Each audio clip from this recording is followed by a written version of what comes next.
Om Swastiastu, selamat sore Bapak dosen dan teman-teman.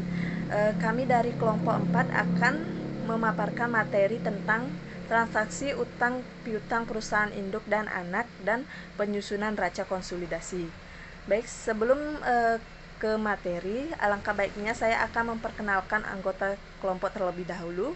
Yang pertama yaitu ada Ninyoman Widiani dengan NIM belakang 1024 sebagai penyaji keempat. Yang kedua yaitu Ketut Ayu Suliantini dengan NIM 1221 sebagai moderator dan penyaji ketiga. Yang ketiga yaitu ada Sylvia Erin Marcella dengan NIM 1232 sebagai penyaji kelima. Yang keempat yaitu Made Aditya Wiranata Kusuma dengan NIM belakang 1237 sebagai penyaji kedua.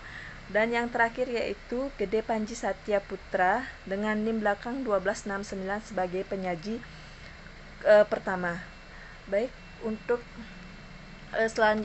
materi selanjutnya akan dipaparkan oleh masing-masing penyaji. Untuk waktu dipersilahkan. Baik, terima kasih atas kesempatannya. Perkenalkan, nama saya Gede Panji Satya Putra, NIM 18170511269. Sebagai penyaji pertama membawakan materi tentang pengertian utang piutang antara perusahaan afiliasi. Dalam hal ini, transaksi antara perusahaan induk dan anak akan mengakibatkan timbulnya piutang dari satu pihak dan hutang bagi pihak lainnya pada perusahaan tersebut, baik dari sisi anak maupun sisi induk. Adapun jenis transaksi yang mengakibatkan saldo timbal balik, yaitu penjualan, pemberian uang muka, pembagian dividen oleh perusahaan anak dan lain sebagainya. Akibat dari hal tersebut, maka saldo timbal balik harus dieliminasi pada neraca konsolidasi. Tujuan dari eliminasi ini adalah daftar lajur dengan mendebit rekening hutang dan kredit pada aktiva. Becker DHK menyebutkan bahwa menguntungkan untuk meminjamkan kelebihan dana ke afiliasi dan meminjam dari afiliasi jika kekurangan uang. Hal ini dikarenakan meminjam akan mendapat keuntungan dari tingkat bunga pinjaman yang lebih rendah, persyaratan kredit yang lebih lunak, dan jika dibandingkan dengan penawaran utang ke publik sifatnya lebih informal dan biaya pengeluaran uang lebih rendah. Sedangkan afiliasi pinjaman dapat memperoleh keuntungan di mana perusahaan dapat menginvestasikan kelebihan dana pada perusahaan yang sudah sangat dikenal, sehingga memungkinkan untuk dapat imbal hasil tertentu dari dana yang diinvestasikan dengan resiko yang lebih kecil jika dibandingkan dengan menanamkan uang di perusahaan lain yang tidak berhubungan istimewa.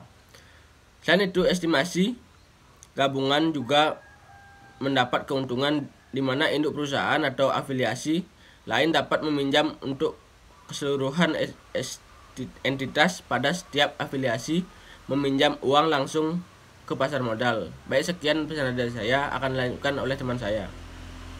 Baik, terima kasih atas waktunya. Di sini saya akan melanjutkan presentasi dari penyaji pertama. Perkenalkan, nama saya Made Aditya Wiranata Kusuma, NIM terakhir 1237, dan di sini saya sebagai penyaji nomor 2. Sebagai penyaji nomor 2, saya akan menjelaskan materi kedua, yaitu transaksi utang piutang terkait pembagian dividen. Jadi dalam hal ini salah satu transaksi yang mengakibatkan timbulnya utang piutang antara perusahaan induk dan anak, yaitu ketika terjadinya pembagian pada dividen. Yaitu ketika terjadinya pembagian dividen ini, pada dasarnya perusahaan induk dan anak merupakan satu kesatuan usaha yang dimana terjadi transaksi yang melibatkan hutang piutang antar perusahaan seperti pembagian dividen. Maka pada neraca konsolidasi ini harus melakukan eliminasi semua yang terkait jumlah kewajiban dan hak dari masing-masing pada unit usaha. Jadi untuk melihat contohnya ada pada slide berikutnya. Berikut contoh soalnya. PTH memiliki saham sebesar 80%, saham-saham pada PTA yang dibeli beberapa tahun yang lalu. Pada tanggal 20 Desember 1980, PTA mengumumkan pembagian dividennya sebesar 500.000 yang akan dibayarkan pada tanggal 20 Januari 1981. Pada hal ini, PTA akan melaporkan di dalam neracanya pada tanggal 31 Desember 1980 seluruh jumlah hutang dividen sebesar Rp500.000. Sedangkan itu, sebaliknya PTH akan melaporkan sebesar haknya atas dividen tersebut sebesar Rp400.000 atau bisa 80% dikali 50.000, yang dimana merupakan jumlah yang bertimbal balik di dalam hubungannya antara perusahaan induk dengan perusahaan anak. Lalu bagaimanakah eliminasinya? Jadi ada di slide berikutnya. Berikut merupakan jawabannya. Jadi bisa dilihat pada tabel neraca jadi dalam neraca konsolidasi ini yang masih tetap tercantum hutang dividen sebesar Rp100.000, yang dimana merupakan kewajiban perusahaan afiliasi kepada para pemegang saham minoritas pada perusahaan anak. Maka dari itu, jumlah hak dan kewajiban antar perusahaan afiliasi merupakan satu-satunya faktor yang diharuskan dalam mempertimbangkan pada proses eliminasi pada hutang piutang antar perusahaan afiliasi. Jadi sekian dari penjelasan saya terkait materi 2. Presentasi bisa dilanjutkan oleh penyaji selanjutnya. Terima kasih. Di sini saya sebagai penyaji ketiga akan melanjutkan materi tentang transaksi utang piutang berupa wesel tagih dan atau wesel bayar. Wesel tagih dan wesel bayar merupakan transaksi utang piutang antar perusahaan induk dan anak. Terkait dengan hal ini, selama wesel tagih atau wesel bayar tersebut masih berada di tangan perusahaan, maka tidak akan menimbulkan masalah dalam prosedur eliminasinya. Hal ini berbeda ketika wesel tagih dan atau wesel bayar ini didiskontokan oleh satu pihak perusahaan yang berafiliasi kepada pihak lain, yaitu di luar dari perusahaan yang berafiliasi. Didiskontokan berarti wesel tagih yang kepada perusahaan afiliasi ini akan dihapus tagihan atas wesel kepada si pembuat. Hal ini dapat menimbulkan adanya kewajiban dalam membayar wesel tersebut. Untuk keadaan ini, maka pihak perusahaan sendiri yang akan mendiskontokan lalu dicatat secara mengkredit rekening wesel tagih dengan rekening lawan debit pada wesel tagih yang didiskontokan.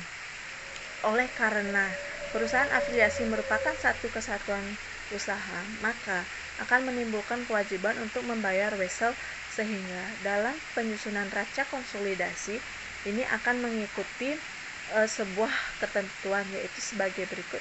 Yang pertama, menghapus rekening wesel bayar pada perusahaan yang berafiliasi. Yang kedua yaitu menghapus rekening wesel tagih yang didiskontokan dengan rekening lawan wesel bayar, yang dimana menimbulkan kewajiban kepada pihak luar. Jadi sekian dari penjelasan materi saya.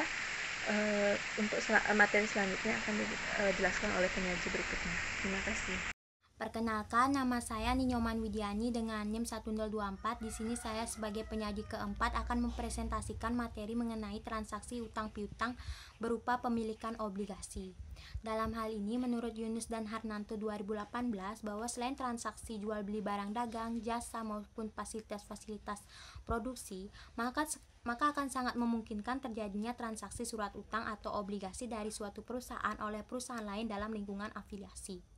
Hal ini menyebabkan timbulnya hutang piutang antar perusahaan induk dan anak. Sama halnya dengan transaksi lainnya, maka pada transaksi utang piutang afiliasi ini tentu harus dieliminasi dalam neraca konsolidasi. Pada mulanya, obligasi dapat dijual atau dikeluarkan dengan kurs di atas atau di bawah nilai bukunya, nilai nominalnya. Oleh karena itu, nilai buku hutang obligasi sebelum jatuh tempo akan berbeda saat terjadinya pembayaran atau pelunasan oleh perusahaan. Nah, obligasi merupakan surat berharga yang dapat dimiliki atau dibeli dari perusahaan yang mengeluarkan obligasi tersebut ataupun dari pemegang obligasi lain sebelumnya. Ya, nah, sama dengan perusahaan afiliasi, jika salah satu perusahaan yang bergabung tersebut mengeluarkan obligasi, maka perusahaan lain yang dalam lingkungan afiliasi itu dapat membelinya baik secara langsung maupun dari pemegang obligasi sebelumnya, yang mana tentunya dengan harga yang berbeda dari nilai bukunya. Nah, jika terjadi transaksi tersebut, yaitu perusahaan dalam lingkungan afiliasi membeli obligasi dari pemegang obligasi sebelumnya, maka akan terjadi proses eliminasi yang kompleks dan juga harus dilakukan secara teliti. Dalam hal ini terdapat dua kemungkinan yang terjadi pada transaksi utang piutang berupa pemilikan obligasi. Yang pertama yaitu pemilikan obligasi oleh perusahaan anak atas obligasi yang dikeluarkan oleh perusahaan induk. Yang kedua yaitu pemilikan obligasi oleh perusahaan induk atas obligasi yang dikeluarkan oleh perusahaan anak. Nah, di sini saya akan menjelaskan mengenai contoh transaksi yang pertama, yaitu pemilikan obligasi oleh perusahaan anak atas obligasi yang dikeluarkan oleh perusahaan induk. Nah, contohnya yaitu PT Dani mengeluarkan 10 lembar obligasi yaitu 6% dengan nominal 1 juta, yang mana pada tanggal 1 Januari 1975. Obligasi tertanggal 1 Januari 1975 ini dijual seluruhnya dengan kurs 110. Bunga dibayar tiap-tiap 6 bulan, yaitu tepatnya 1 Januari dan juga 1 Juli. Kemudian 4 tahun berikutnya, obligasi tersebut dibeli oleh perusahaan anak yaitu PT Wijaya dari pemegang obligasi sebelumnya, tepatnya tanggal 1 Januari 1979. Obligasi tersebut dibeli sebanyak 5 lembar dengan nilai 5.450.000. Baik, di sini saya akan menjelaskan proses penyelesaian kasus tersebut. Nah, pertama kita hitung dulu nominal 10 lembar obligasi. Dikatakan pada soal yaitu harga per lembarnya itu adalah 1 juta. Maka 10 kali 1 juta sama dengan 10 juta. Kemudian untuk premium obligasinya yaitu 10% dikali 10 juta sama dengan 1 juta. Kemudian akan dikurangi dengan amortisasi yang terjadi pada 1 Januari 1975 sampai dengan 1979, yaitu 4/10 dikali 1 juta. Hasilnya yaitu 400.000. Premium dikurangi amortisasi yaitu 1 juta dikurangi 400.000, hasilnya 600.000. Kemudian nominal yang tadi 10 juta itu ditambah dengan 600.000 itu, maka akan menjadi nilai buku 1 Januari 1979 senilai 10.600.000. Sekarang kita hitung nilai buku untuk 5 lembar sahamnya yang akan dibeli oleh PT Wijaya selaku perusahaan anak, yaitu 10.600.000 dibagi dengan 2. Karena 10.600.000 itu merupakan harga nilai buku per 10 lembar saham, jadi tinggal dibagi 2, hasilnya 5.300.000. Kemudian dilunasinya dengan harga atau dibeli dengan harga 5.450.000 oleh PT Wijaya. Kenapa dikatakan dilunasi? Karena PT Wijaya dengan PT Dani itu merupakan perusahaan afiliasi, sehingga dianggap sebagai pelunasan utang obligasi. Kemudian karena dilunasinya lebih besar daripada nilai bukunya, maka akan timbul rugi pelunasan obligasi sebesar 150.000. Nah, untuk membentuk daftar lajur penyusunan neraca konsolidasinya yaitu partialnya untuk transaksi utang piutang ini, maka ada kolom rekening neraca PT Dani, PT Wijaya selaku perusahaan anak, eliminasi debit kredit, neraca konsolidasi debit kredit juga. Nah, untuk rekening neraca untuk bagian debitnya yaitu investasi 6% obligasi PT Dani yaitu 5 juta, karena yang dibeli hanya 5 lembar, makanya kita memakai 5 juta saja, yaitu 1 juta dikali 5. Nah, pada kolom PT Wijaya selaku perusahaan anak dicantumkan 5.450.000 karena dia membeli seharga 5.450.000. Kemudian nilai ini dieliminasi pada kolom kredit sebesar 5.450.000 sehingga pada neraca konsolidasi saldonya menjadi 0. Kemudian untuk rekening-rekening neraca bagian kredit yaitu seperti hutang obligasi, PT Dani, pada kolom PT Dani dihargai 10 juta. Kemudian pada kolom eliminasi debit yaitu 5 juta karena sudah dilunasi sehingga hutangnya berkurang menjadi 5 juta pada neraca konsolidasi dan di bagian kredit ditaruh. Premium obligasi yaitu sebesar 600.000 yang dimiliki oleh PT Dani, yang mana karena adanya pelunasan tersebut dibagi dua menjadi 300.000 atau dieliminasi pada kolom debit sebesar 300.000 sehingga pada neraca konsolidasi akan terlihat 300.000 sisanya pada bagian kredit. Laba yang ditahan PT Dani yaitu pada kolom eliminasi di debit sebesar 150.000 dan pada neraca konsolidasi jumlahnya akan tetap di debit 150.000. Sekian penjelasan mengenai kasus PT Dani yang merupakan perusahaan induk dan PT Wijaya merupakan perusahaan anak dalam transaksi pemilikan obligasi oleh perusahaan induk atau perusahaan anak atau PT Wijaya atas obligasi yang dikeluarkan oleh PT Dani selaku perusahaan induk. Di sini saya selaku penyaji yang terakhir. Di sini saya akan menjelaskan tentang subbagian kedua dari contoh-contoh kepemilikan, yaitu ada pemilikan obligasi oleh perusahaan induk atas obligasi yang dikeluarkan oleh perusahaan anak. Dan di sini akan saya sebutkan tentang sedikit dari pengertiannya mengenai obligasi perusahaan anak yang semula dimiliki oleh pihak lain di luar perusahaan akan kemudian dibeli oleh perusahaan induk dengan harga yang berbeda dari nilai buku hutang obligasi. Maka perusahaan anak ini akan timbullah laba rugi yang harus diakui oleh perusahaan afiliasi sebagai satu kesatuan ekonomis. Sehingga demikian, kepemilikan saham-saham perusahaan anak meliputi seluruh jumlah saham yang beredar. Maka laba rugi akibat kepemilikannya akan dicantumkan melalui obligasi di dalam neraca konsolidasi yang akan dibebankan pada saldo laba ditahan perusahaan induk. Selanjutnya bisa dilihat melalui slide di atas. Terdapat sebuah contoh soal, yaitu contoh kasus 2 mengenai PT Dani dan PT Wijaya yang soalnya bisa dibaca di atas. Kemudian penyelesaiannya adalah bisa dilihat normal obligasi yaitu 5 lembar senilai persatuannya Rp 1 juta yang kemudian ditotalkan menjadi 5 juta. Yang kedua ada premium obligasi sebesar 500.000.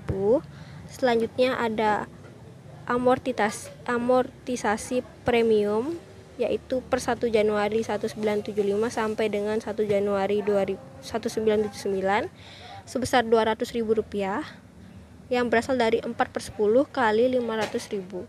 Selanjutnya ada nilai buku 1 Januari per 1979 yaitu sekitar 5.300.000 dengan dilunasi persatuan 5.450.000 dengan rugi pelunasan obligasi sebesar 150.000.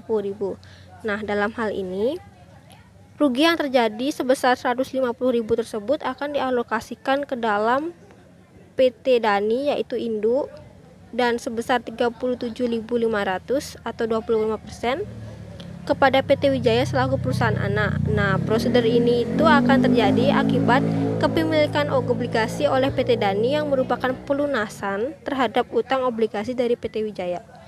Berikut tadi adalah soal kasus dari kelompok kami.